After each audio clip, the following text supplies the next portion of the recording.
Welcome to the Money Insights Podcast, where high-income earners come to learn wealth-building strategies that will take them from high income to high net worth. With your hosts, financial and wealth-building experts, Christian Allen and Rod Zabriskie. Welcome into another episode of the Money Insights Podcast, where we talk all things money and business. My name is Christian Allen, and I am here with the star of the Money Insights Podcast. You know him. It's Rodney the Pod Zabriskie. Rod, what's up, man? Hey, I am doing great. And I'm excited about today's. I'm guess I probably am always excited about our podcast. But here's what I'm excited about today. We are going to introduce a new concept, a new idea that we've been hatching for the last little bit. Our high-income money hacks.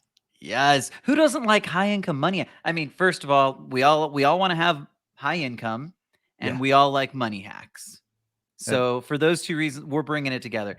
Yeah, we have so far 17, maybe more than that. There might even be 18 or 19, but we have a bunch of money hacks, and we're going to keep building on it. But we're excited because we're going to put together a video report, and the idea is to bring in experts in the specific areas, and we're going to do short, high-impact videos on each and every one of the current money hacks and any other money hacks that we decide to add to it. Yep. So anyway, I'm glad you brought that up, Rod. I'm very excited about it.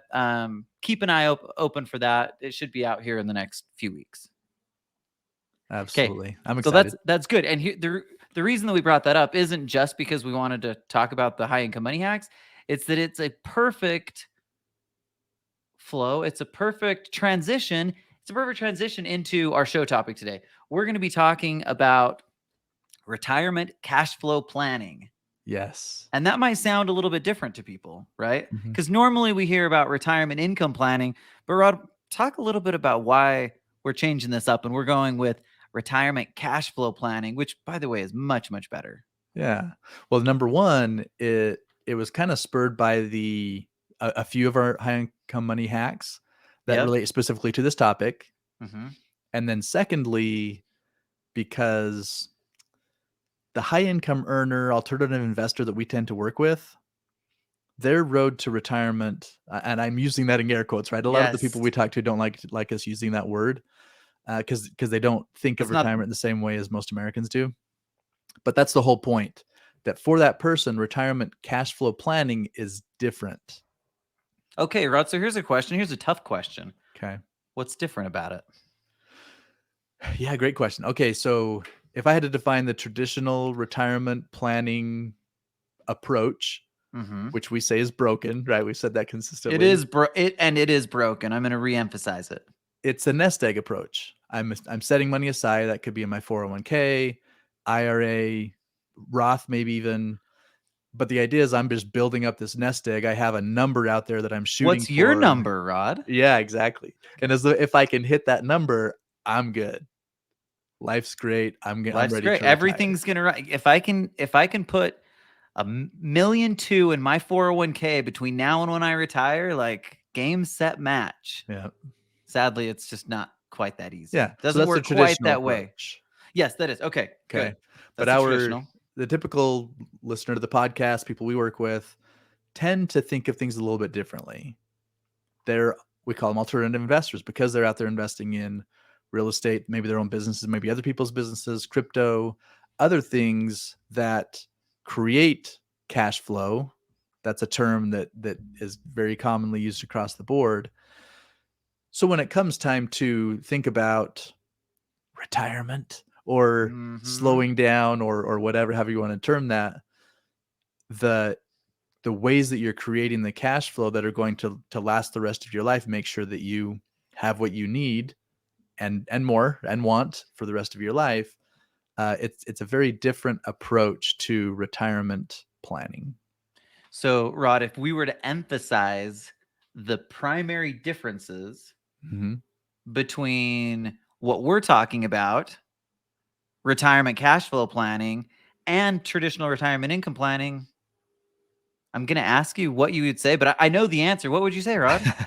Well, okay, so it has to do with this idea that Well, there are a couple categories of people for whom this will be especially Okay, wait, relevant. Rod. I have to cut you off for a second. Can I make it Okay. really easy? Okay. Make it really, really easy. This is what we're doing. We're bringing together the best of both worlds. Yes. Thank you. Yeah. Simple, straightforward. We're going to bring together the important and best parts of the alternative investment world. We're bringing together the important and best parts of the traditional world. And believe it or not, there are a few of them, right? Mhm. Like we talk about traditional retirement planning and traditional planning being broken, and it is, but that doesn't mean that every piece is broken. Yeah. It just means that as a whole, it's being done in an ineffective and outdated way, right? Right. So anyway, the core here, retirement cash flow planning is really about bringing both of those together to create something that's real and works for people. Okay, so now we've got to dig into what some of this looks like. So give us kind of an outline of what retirement cash flow planning can start to look like when we bring things together. Yeah. Well, let me actually hit really quickly on like why. Why Yeah, does that's great. Why did the two worlds collide? And the biggest reason is because, well, two things. Number one, either someone comes to us who, when they began their career, they were put on this path of putting money into their 401k and doing all this stuff in the kind of qualified retirement plan space. They changed their mind later. They kind of came to the light and moved over to the alternative investing space, but they have all this money they've built up inside their qualified plans. What am I going to do with it now? Right. So that's one category of person. The second Okay, category. wait. So just so I clarify, though, you're Yeah. saying it's the person who started maybe at a traditional job, they've been putting money in the 401k, and then at some point, 10, 15, who knows how many years later, they've built up a bunch of money in the traditional world. Yep. And now they're like you said, they catch a Money Insights podcast, and the light turns on, and they're like, holy smokes, I've been missing it all this time. Okay, that's what you're talking about. Yes. Okay. So now they're focused on the alternative investing space, but they have all this money sitting in their qualified plan, right? So that's Yes, one they do. category. The Okay. second category is someone who maybe they've always been in the alternative space, but there are actually good reasons why they might want to participate in a qualified plan, or just that maybe they work for a system that offers a defined benefit plan or something, and there's zero reason to not accept that money, but it's going to go into a qualified place. So the two worlds collide. Okay. So now what we need to do is we need to figure out, now that they have collided, how do we make something of that? Yeah. Right. And I want to emphasize this again. Not everything that's in the traditional world is broken. So one of our high income money hacks is actually something that fits in that. Well, it kind of fits in that space, but it's defined benefit plans. And it's an incredible money hack for high income earners who need and are wanting a current tax deduction that they can then put off for some future period of time. Again, the idea is in a defined benefit plan is simply that I define the amount of money that I'm trying to get in the future. And then the defined benefit plan tells me how much money I need to put in there in order to produce said income stream. Right. So it's kind of a hybrid. Like most people don't use them. Well, maybe Rod, let's give some more context on that. I said most people don't use them, and they don't, but they do come in more than just this form that I've been describing. So talk about maybe the couple of other forms or more common places people would know defined benefit plans, just so they can kind of translate that to what I'm talking about. Okay. So pension is a word that pension, people would be familiar with, that would lead directly from a defined benefit plan. And a classic pension. So pension meaning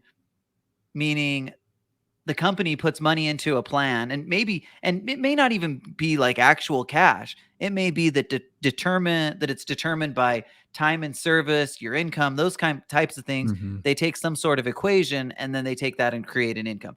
That's that's a kind of your traditional pension. So when we talk about pensions, that's what we're talking about.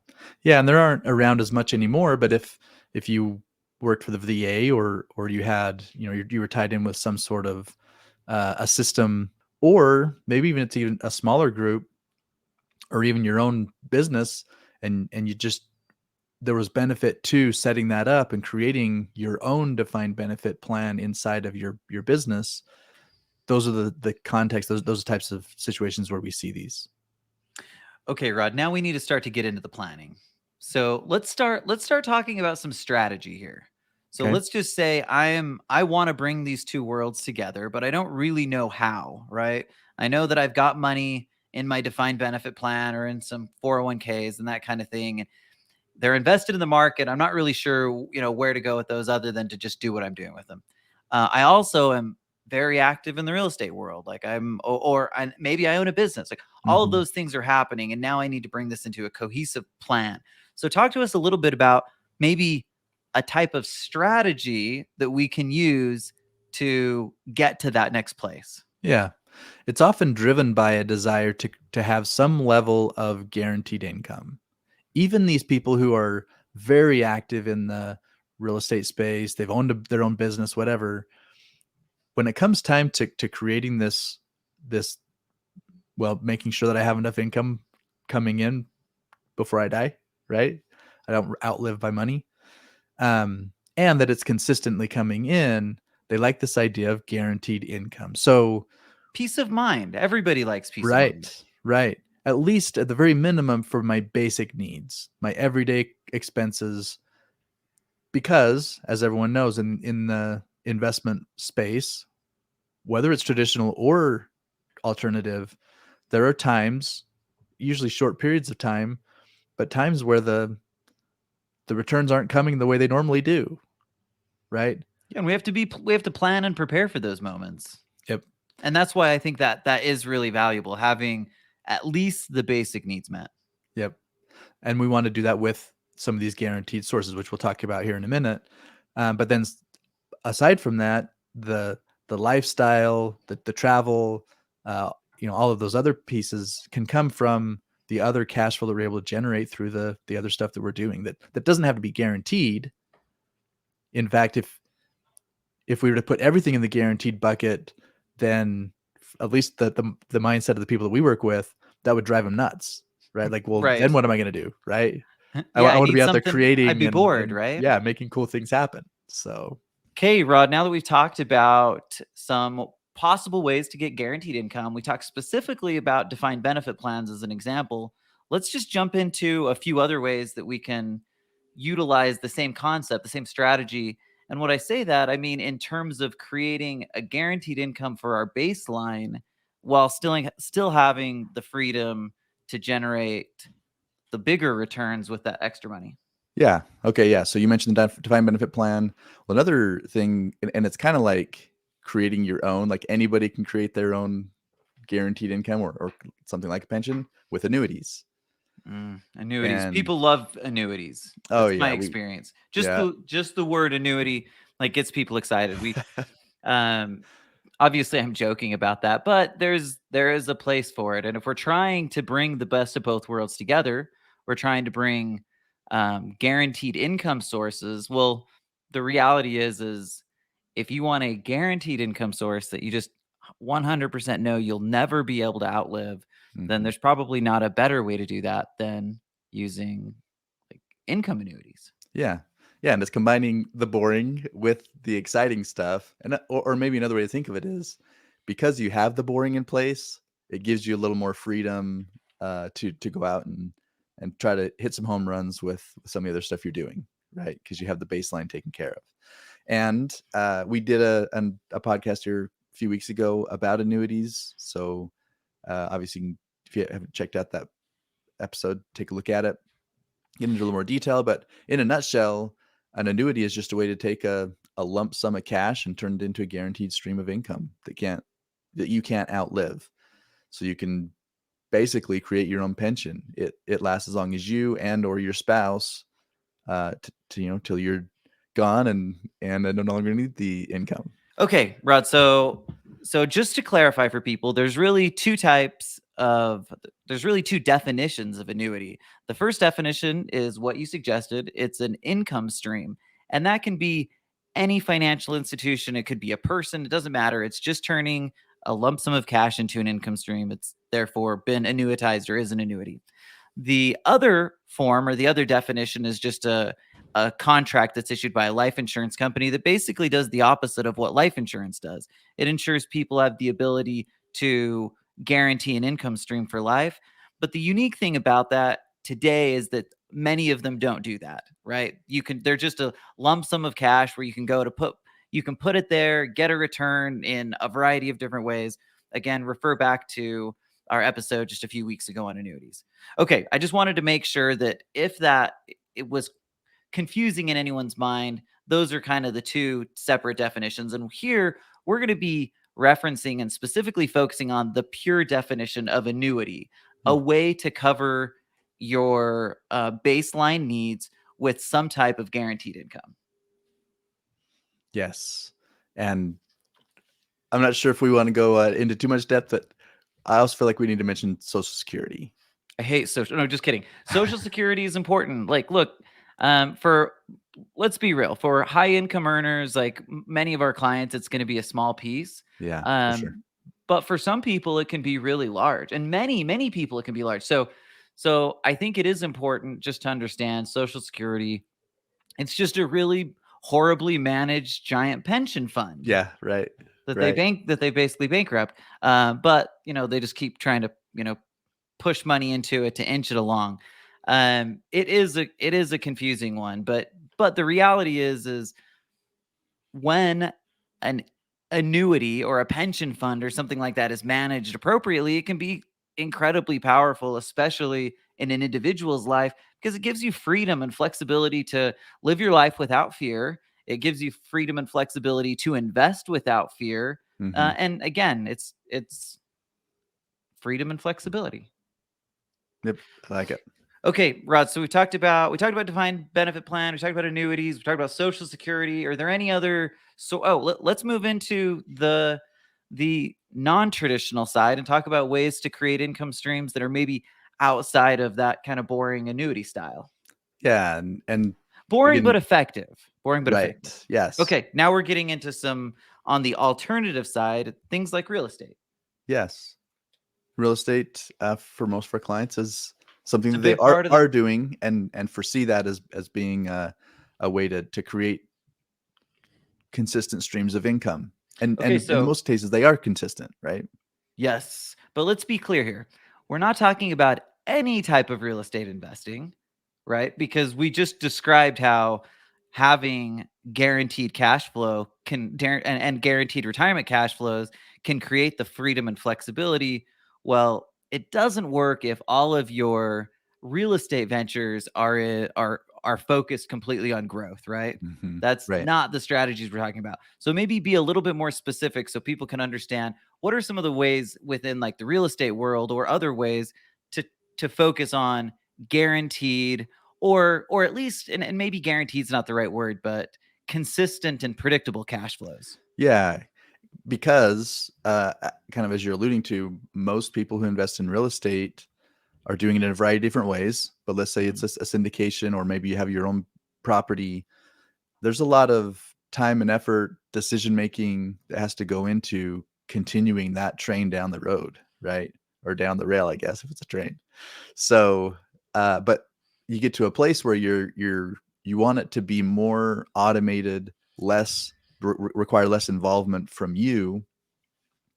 And so there are a couple of ways that you can do that. Obviously, you want to 1031 into, the different things that you move into from a tax standpoint, ultimately getting to the place where when you pass away, you get that step up in basis. And that's a huge tax benefit moving on to the next generation, but also bridge that gap with that consistent cash flow. So one thing that you can do is we often talk about triple net leases as a way to do that. This is, getting in with what Walgreens is often used as an example. There are a lot of companies, basically what they're doing is they don't want to own their real estate. They want to do the business that they're involved with.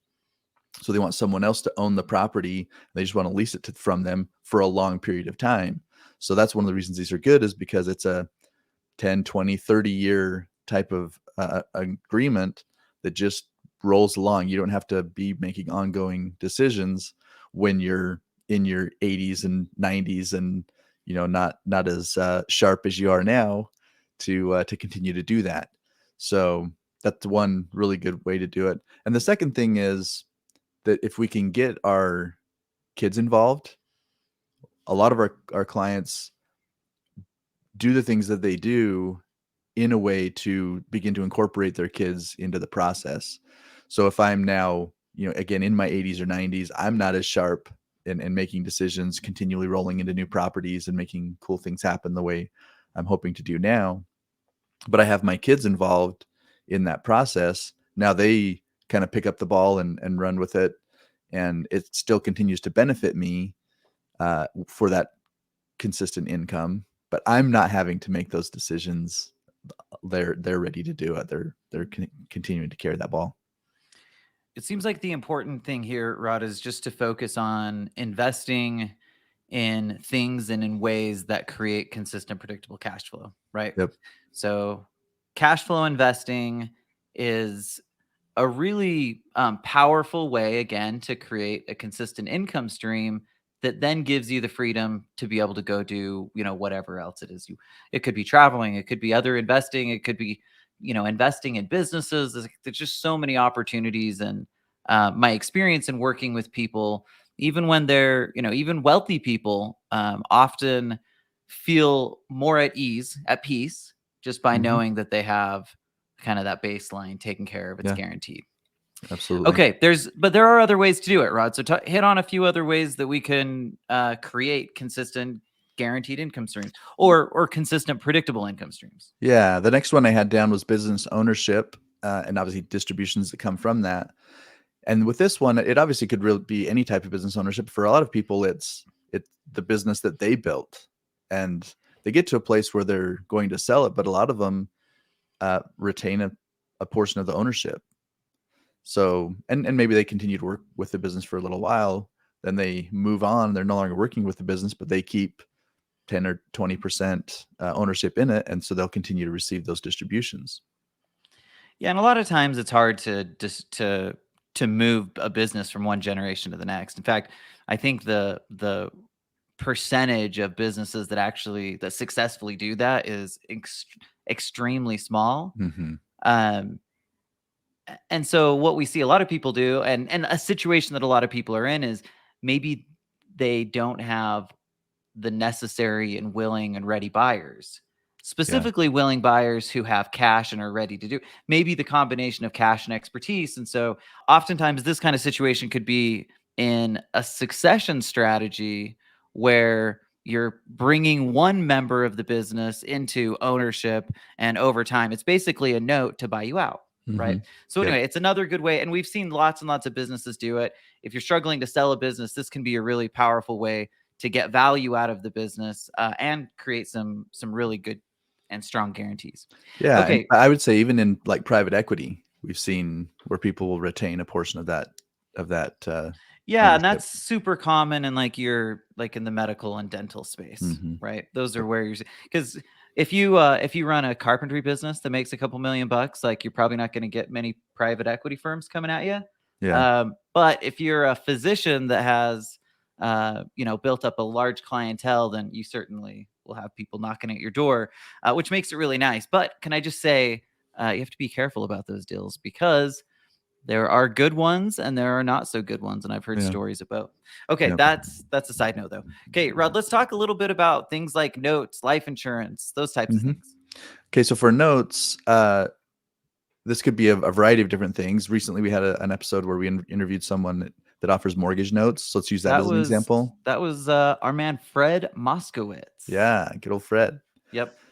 So in that case, it's like, a lot of other investments, but you just put your cash in, someone else is running the fund and then kicking you off an income, monthly or annual type of income. Again, so that just creates a consistent flow. And there's a lot of different types of note funds. I had a call with Fred after our call, talk about potentially investing some cash with him.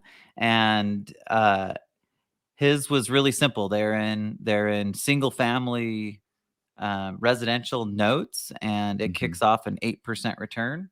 And that's just what it does. Pretty simple, straightforward. He buys them cheaper so that he can, he buys them on a discount so that he can then pass through a larger discount, or so that he can pass through a higher return. But again, notes, especially when you get in with people and institutions who are credible, who know what they're doing, who have a great track record of success, they can be a really powerful, impactful way to create the kind of consistent guarantees that help us feel free and ready to go build. Yes. Okay, talk about life insurance, Rod. Yeah, life insurance is a common topic for us, and but we also talk about, in addition to the specific strategies that we use, Investment Optimizer, Capital Avalanche, we often talk about the ability to turn that into a tax-free stream of income, right?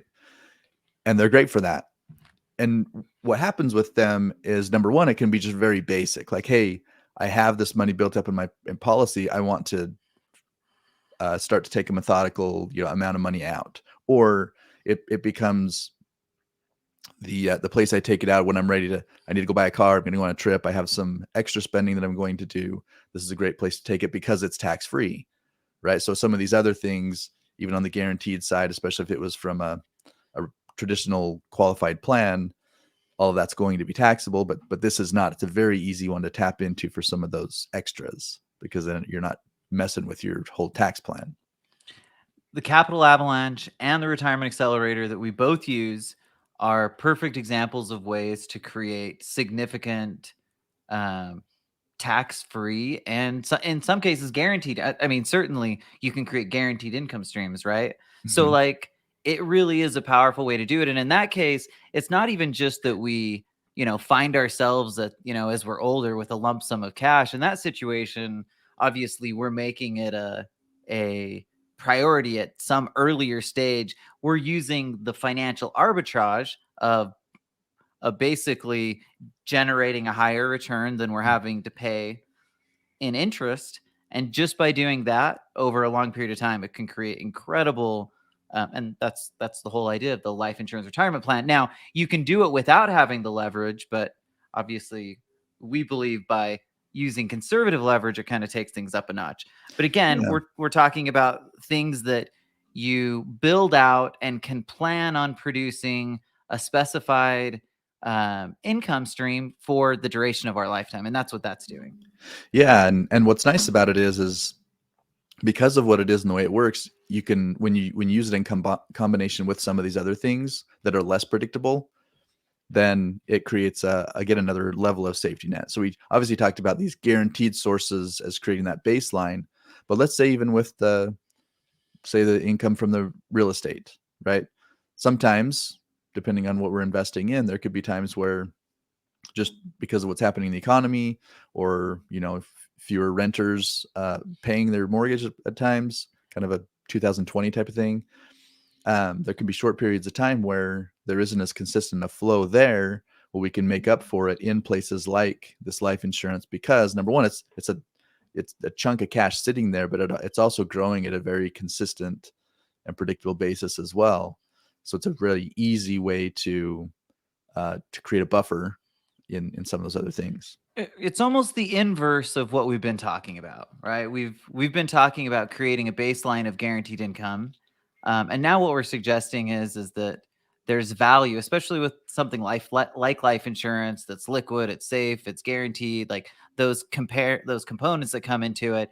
Now it gives me the freedom to be more aggressive, or it gives, I have a buffer in case the situation comes up. So we're using that word. I want to give credence where it's due, Rod. So Wealth Building Cornerstones is a program that we've been kind of affiliated with over the years, and it's kind of a retirement planning platform. But one of the concepts that they teach is this idea of what they call a volatility buffer, and it's a really cool and impactful concept. The idea is just that I have guaranteed money that can basically buff the volatility. So if I have, whether it's my real estate volatility, whether it's stock market volatility, and that's what they primarily are focusing on, right? Because most of the people, that are getting into their retirement years are coming into that world with, a 401k, some IRA money, maybe a little bit of non-qualified money, and what else, right? So what they're suggesting there is, if you're going to still need to use the market, well, have a life insurance asset that's guaranteed and safe and predictable that you can utilize if and when that time comes. Now, worst case scenario, it's a really great estate planning tool, right? Yeah. But But either way, it's a really powerful way to, well, buff the volatility, so you don't have Mhm. to worry about it. That's right. It's a good name, Rod. I like it. Yeah. Okay, Okay. and we also included stock market in here again because we're bridging, kind of taking the best of both worlds, right? Look at us Alternative and taking the. traditional. Okay, so can I talk about this for a second? Okay. This is why we called it retirement cash flow, right? I'm opening the curtains, Rod. So the idea behind retirement cash flow was that retirement income is really boring. And generally when people talk about retirement income, they're talking about securities normally, stocks, Yeah. bonds, mutual funds, and annuities. Those are kind of what people plan with. But what Mhm. we're suggesting is, and that's why we brought in cash flow, because cash flow usually is combined or connected to real estate, connected to alternative investing. And that's really what we're wanting to do in this idea of retirement cash flow planning, is bring in the best of those things that are positive, right? Like, we're obviously alternative investors, like that's where we play. But we did play inside the more traditional space earlier, and it would be wrong, I guess. It would be stupid. Mhm. It would be something of us not to at least consider that there are some tools and vehicles and principles that exist there that we should still be using. And that's kind of the whole idea. Bring those two things together. Okay. So Rod, before we finish it up, then let's at least talk a little bit about the stock market. Yeah, because we have, well, a lot of our clients went through a similar journey. They were investing in traditional and then shifted over, but it doesn't always make sense to liquidate everything in the stock market world when you do that.